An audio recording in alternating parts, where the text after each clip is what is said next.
All right, so we are locked and loaded. Open this up. All right, so what we're going to do on today's call is we're going to do, man, I really need a haircut and a beard trim. Oh my God. I do have, I am going to get a haircut today. Oh, good gravy. Hey man, I blame it on the COVID. You know, my barber's been closed for I don't know how long, but he's open. I have a time booked today, and thank goodness. So what we're doing today on today's call, guys, is, you know, we did this job start. It was actually 12 days ago when we met, walked the property, met our guys to do demo, you know, really give them a clear scope of work and what the objective is for the rehab. So when you start a rehab project, you know, if y'all remember from the training videos, is in the members area, is that we basically have three goals when it comes to rehabbing, right? We've got budget. We've got to get our budget dialed in. We've got budget. We've got schedule, and we've got quality, right? So the dollars, are we within our budget? Number two, what is the time frame that we're expected to get this work done?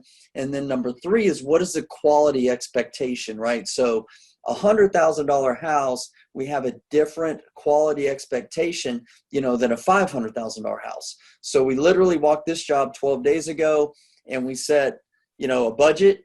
And let's pull that up. Let's pull that up real quick. So Oleander scope of work, if you guys remember that, a few things have changed, but not a whole lot, right? So we established the good thing with our template. The good thing with our template is it's very comprehensive, and we just eliminate things that we don't need and we don't want, and get this very, very clear, because you'll find whenever you're doing a lot of rehabbing is that it's of the utmost importance that you're very, very clear on your scope of work at the beginning of the job. If you come into a rehab project with a lot of uncertainty, meaning you don't know what finishes that you're going to do and colors and, you know, what types of countertops and backsplash and all that kind of stuff, it slows everything down. And if you're doing 10, 20, 50 rehabs or more a year, all that stuff adds up. All that stuff adds up. Sometimes literally, you know, we live in the world of when there's hurricane seasons and things like that. Sometimes a week or two delay on a project could be the difference in your house selling before the next hurricane hits, or, you know, a pipe busting and all that kind of stuff. So you always want to have a sense of urgency, right? Not rushing things, but a sense of urgency. So you'll find that whenever you find, you know, tile colors, paint colors, all these things that work for the price point of homes that we do, which is in that $100,000 to $300,000 range, you'll find that we don't change those options a lot. Like, we stay with the same selections over and over and over, because it's just efficient. We know that it works. We know that the market likes it, and we know that those properties sell. So we just stick with that. So that's what we've done here. So we started with the scope of work. We did the job start to say, hey guys, this is what we need you to do. Get after it, pretty much. And we laid and we choreographed. I'll use the word choreographed. Start playing a little bit, and then we'll look at some details. Then we choreographed, you know, who's going to do what, when, where, why, and how. Well, we didn't talk about how. They know the how part. So, you know, as I'm walking through this exterior, this is day 12. What you're going to see is that things I'm talking about here is the brick and mortar work has been done. You know, my brick mason came out and did all that. We're not really worried about the grout, you know, showing where the repairs have been done, because we're gonna paint this brick, even though it looks seems to look better today than it did before. But we're not worried about that grout standing out. You'll see all the siding is new. We went ahead and replaced all the siding. It wasn't significantly more than it was going to be to replace some of it and repair it. Let me hit the pause button right there. Let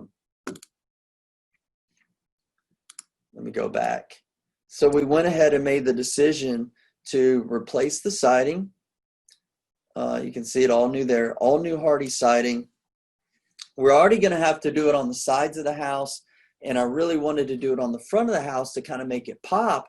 But now, now with doing it all, which was, I don't know, it's maybe $2,000 more, I believe this house is going to look pretty much like a brand new house. So we've done some other things.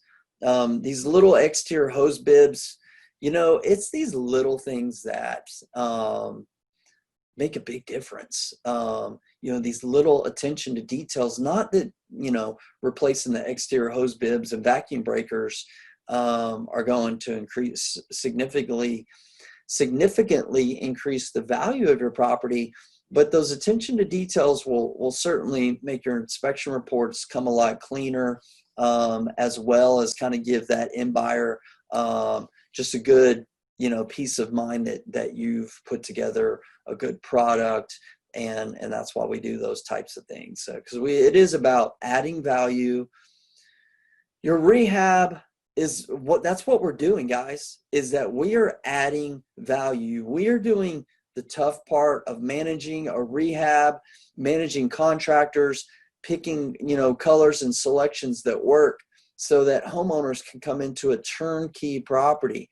So you remember this front porch, well, just the house in general doesn't have a lot of great curb appeal. So we went ahead, installed the siding, and the slate tile at the front porch. You can see that that's going to be like, that should achieve the desired effect. And what is the desired effect? Whenever a potential buyer comes to the home, when they walk up to the front door, we want them to say, wow. All right, that's the goal, is to have them say, wow. They walk up to the front door, and, you know, the agent's there, and they're kind of going through the lockbox, trying to get the keys out, and the homeowner, you know, the buyer seller the buyer, you know, them and possibly their spouse and kids, they're waiting, maybe their arms are crossed and they're looking up and they're looking down. You want to bring them psychologically, you want to bring them to, that's a little better view for you there. Psychologically bring them to a place where they're like, wow, yeah, this is really nice. This is, you know, this is complete. It's move-in ready. I could really see myself, you know, see ourselves raising our kids here and calling this home. So we have to eliminate eyesores, and that front porch, that front area is such a key component to a house, right? That curb appeal, and it sets the tone. When they open the door, what do they see? So let's finish up on the exterior. Some things I mentioned here. There were about 5 lights, I believe, on the outside of the house. There was a light here in the soffit, so we went ahead and just eliminated it. There was another one. This is me shooting by myself. There was one down here. We eliminated it. We kept the one here in the middle, and we'll have 2 front porch lights, so it looked pretty good. But we didn't need that many. We didn't need 5 lights on the front. A little bit of overkill. I know I need a haircut. All right, stop judging me. Okay, garage door. It's going to be a casualty of war. At least the bottom panel is. You see it got dented up. Probably one of my guys, not quite sure, but is what it is. We are still waiting on the garage. The driveway quote from my concrete guy. So my brick and mortar guy, Bernardo, also we have him clean up the slab area.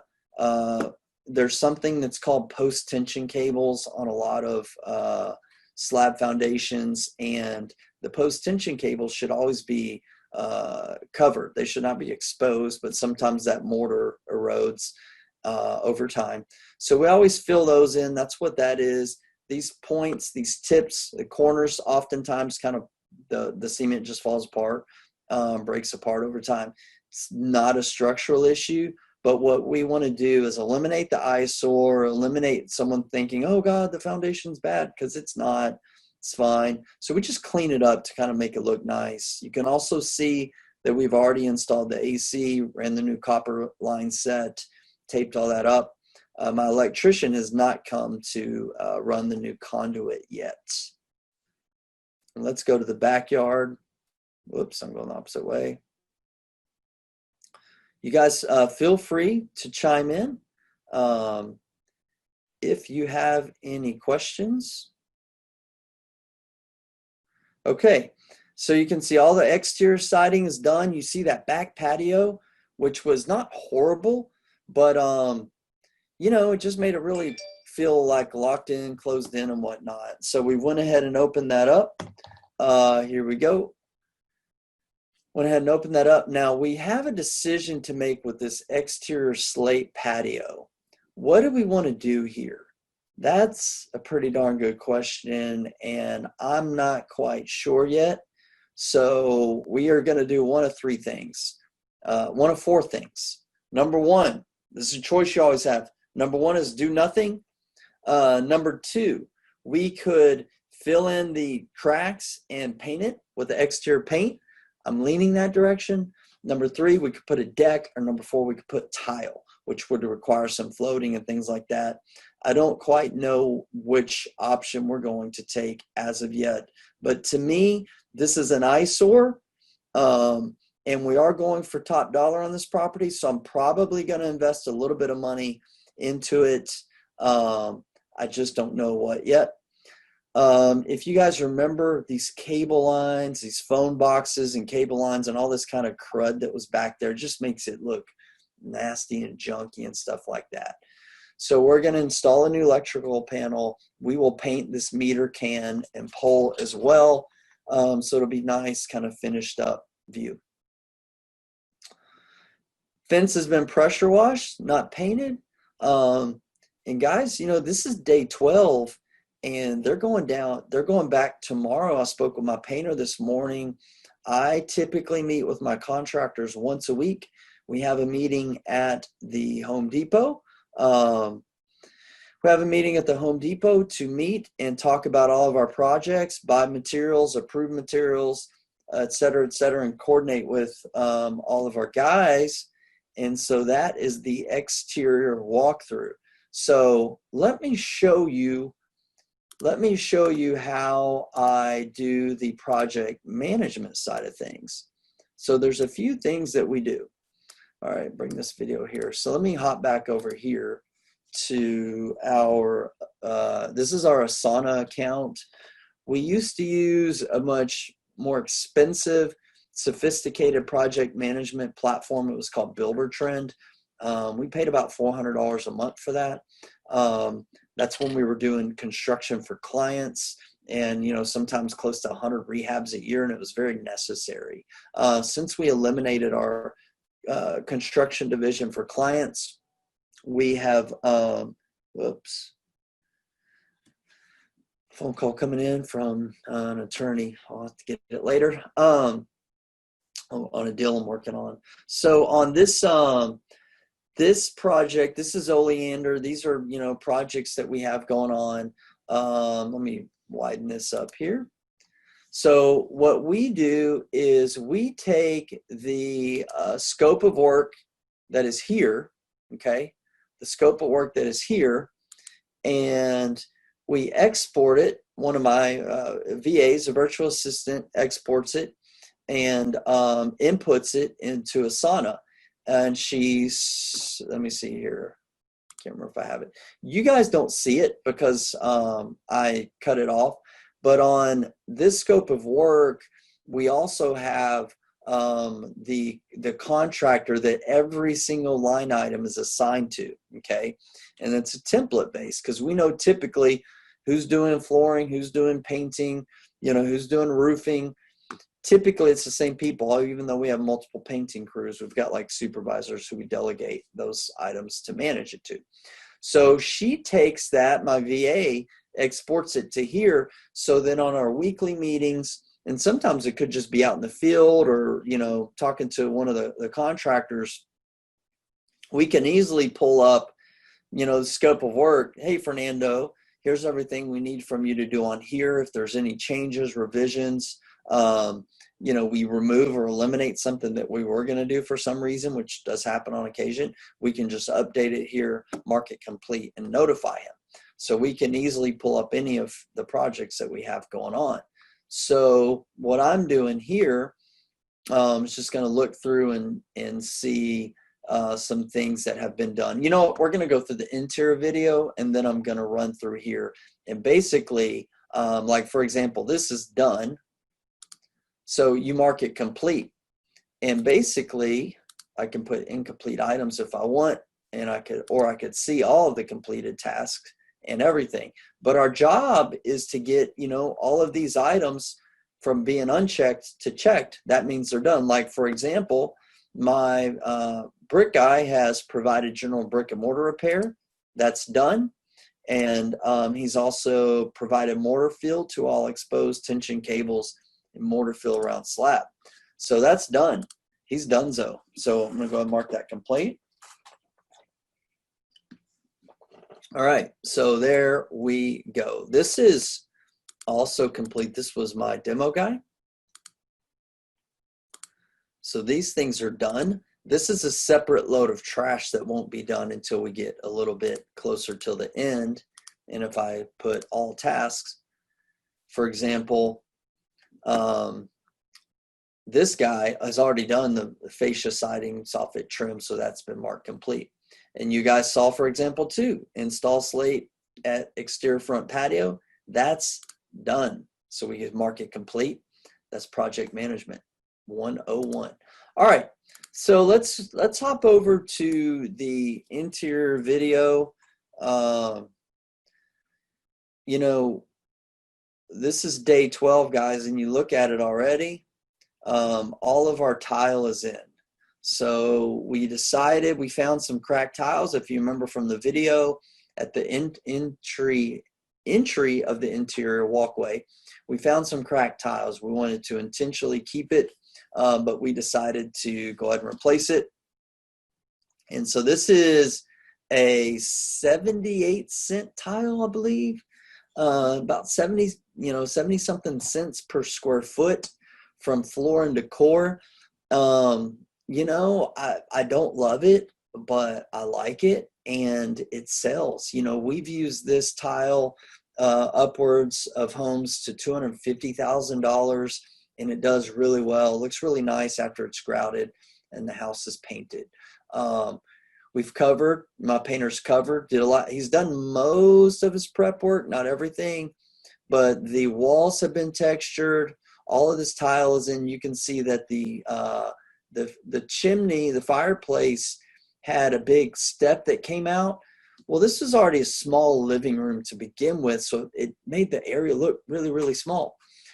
So what we did was demoed it, and we put a very nice marble kind of tile here, and it actually matches the tub surrounds, and then, you know, the mantle will be painted. So I think it's going to be another kind of, you know, wow effect, and people are going, wow, that's really nice. So here we go. Taking a little walk through the house, see all the tiles in, really close to my painters getting to do their thing. So there's a quick look at the kitchen. What we've done to this point is we did the demo of the countertops. You see the drawers are missing, so he does that just so he can spray them. You'll see him in another room. There's some a little bit of mildew from some wetness and things like that, so we're gonna have to do some work on that down in that area. Remove the light fixtures so the guys can paint everywhere. The garage, if you remember, there was you know, some old whatever workbenches and things like that. I believe Brian recommended just getting rid of them, and that's what we did.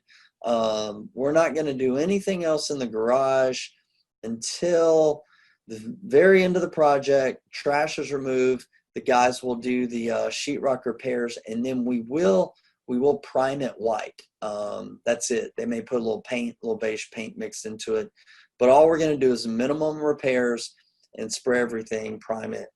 And I think we're also installing an attic ladder in there, but you don't want to spend a lot of money in the garage if you don't have to.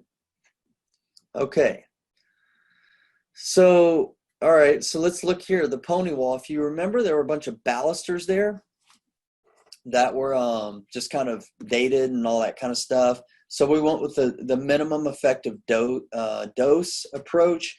We could have demoed this wall. We could have enclosed the wall. We could have put another door, all this kind of stuff. Sometimes doing the cheapest thing is also, in my opinion, the best thing. So those balusters are gone. Nice little pony wall. Gives you some usable space for the master bedroom wall. And so that's that. The vanity is prepped, ready for paint, ready for granite. The tub is in. This is a slightly higher, an upgraded tub, I would say, than your standard tub. A little bit of a soaker tub, not a garden tub, just a soaker tub. It's about double the price of your basic, $129 tub at Home Depot. It's about $250, $275. We get ours from Lowe's. We like the one from Lowe's a lot better than Home Depot, even though we do get most everything from Home Depot. We get our tubs from Lowe's. Nice tile, basic brick pattern tub surround design. We do not go very fancy. We're not guys that go all tricked out on tub surrounds. We usually just use one tile. We'll go brick pattern and call it a day. He did a little soapbox. Sometimes he'll do an accent tile in there, but for this price point, not really necessary. It's just a nice clean look, and it does really well, and it looks good. I think we've added enough value, and I think that we can achieve the that wow effect, so to speak, where someone walks in there and go, wow, this looks great. All right, there's the closet, and I'm gonna turn the light off to save some money on electricity there. All right, and you can see also doors have been removed for prepping. Okay, moving right along. Okay, bedrooms, texture, all that kind of stuff, everything's been prepped. I should also note that the ceilings have been painted already. So they spray those because of the walls, even though they've been primed, they're going to be roll painted. These are our cabinets, our drawers, I should say, our cabinet drawers. So there's no flooring in there because it's going to be carpet, and there's no baseboards because he needed the tile to go in first. The guys were actually working in here, but basically hall bath is just like the master bath. Same tile. A basic tub though. We didn't upgrade in the hall bath, just the kind of cheaper tub. And I mean, you can see here after day 12, day 12 is looking pretty darn good, in my opinion. And that's about it. There's the ugly bearded dude once again. Okay, so let's go to the project management side, and we can wrap this up. So what I do now is I mark off things that are done or I just don't need to track anymore. These are just, we track paint colors and things like that because all of this information is communicated to our painter. I think he's done that. I don't think he's pressure washed driveways and sidewalks. Some of these things, if I don't know, I just don't mark them complete yet. So I'm just going to go through here. Sheetrock repairs are done. Walls have been retextured. He's covered what needs to be covered. So he'll begin working on the painting. And then after that, kind of the, carpenter, not carpentry, but kind of handyman type of stuff, installing doorknobs, door locks, door stops, weather stripping, blinds, door casings, all that type of stuff. They were supposed to cancel the doorbell, but if you noticed, you may not have on the extra video, they left the wire out and they left the doorbell on the wall. So we'll just install a new doorbell, not a big deal. Install new fireplace surrounding tile. That is not for him. That should go to Caesar. There's a typo or a misplace.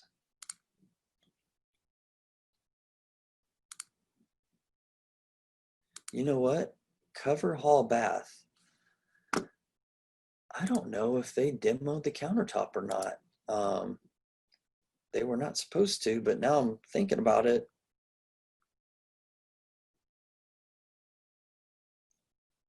Let's see if we can see here. I didn't really look.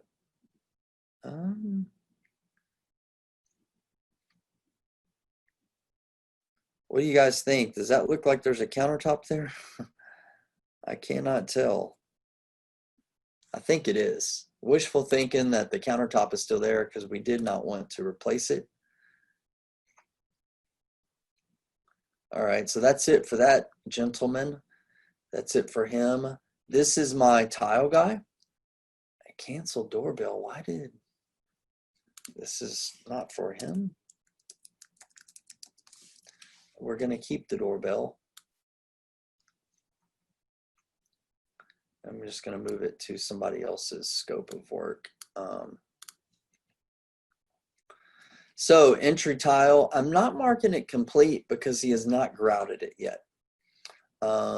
He's not really done a lot of these other items, but I'm going to mark what he has done. He's not done shower kits. I didn't see the toilets in.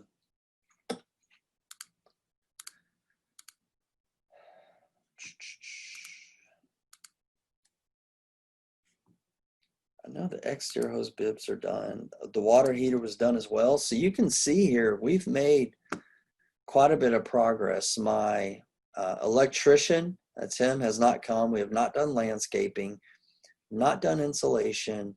This carpet won't come to the end. Granite's coming soon, but not yet. Appliances at the end. The AC work is done, and cleaning is the last thing. So you can see here, we've made pretty good progress. We made pretty good progress on day 12. This is roughly, what is our scope of work here? $31,000, $31,424. Even though it has gone up a couple $1,000 because of the siding, roughly, this is a $30,000 scope of work. A very good rule of thumb for rehabs like this that are, you know, cosmetic, lipstick, so to speak, rehabs. You know, you should be able to get about $1,000 of rehab done per day. So that makes this equate to about a $30,000 rehab, right? So this is day 12. At some point in time next week, 7 to 10 days later, we'll go back out, check on it. And the goal for, you know, for the next check-in is the exterior should be painted, the interior should be painted, the countertops should be in, most likely the faucets are going to be in, and next week at some point in time, I believe my painter said next Friday is what we're anticipating, that my electrician will be able to come down, install all the light fixtures. So after that is done, and that's a pretty big significant point because we don't install carpet until the electrician's done because we don't want, you know, people tracking, you know, dirty shoes and stuff like that. After that's done, electrician will throw all his boxes and all that kind of stuff in the garage. Then we're immediately going to order appliances. We're going to order carpet. We're going to call my landscaper. And then we're going to call my trash guy to come clean out the trash. Landscaping is going to be done. Carpet's done. Appliances go in. Then we punch it with our painters.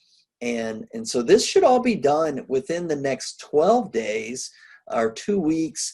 So that's going to put us at the 25-day mark or so. Then after that, it's really cleaning, you know, punching with our painter, cleaning, and pictures. So we'll see how this goes, but we're really close to, we're not close, but we're hitting our timeline, right? Like we're staying close to our target on where we're at right now. And so we'll keep going over this, guys. So let's see here. So Chris is running the call next week. So I will be back in 2 weeks.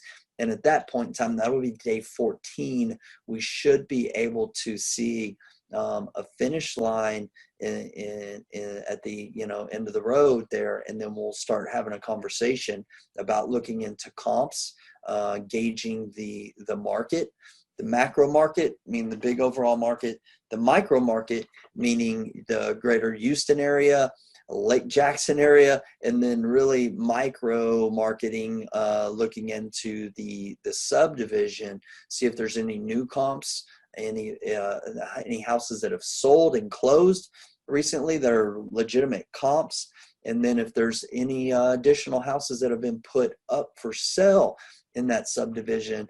And we're going to look at and gauge our competition, and we're going to gauge our product, see how confident we feel to push price, maybe even set the comp. Guys, that's another thing I love about the sub $200,000 price points, is that we set comps all the time.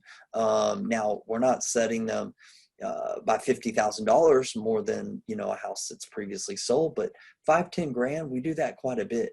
Lately, meaning the last few years, we typically are able to get our appraisals and meet our appraisals. Sometimes we're not.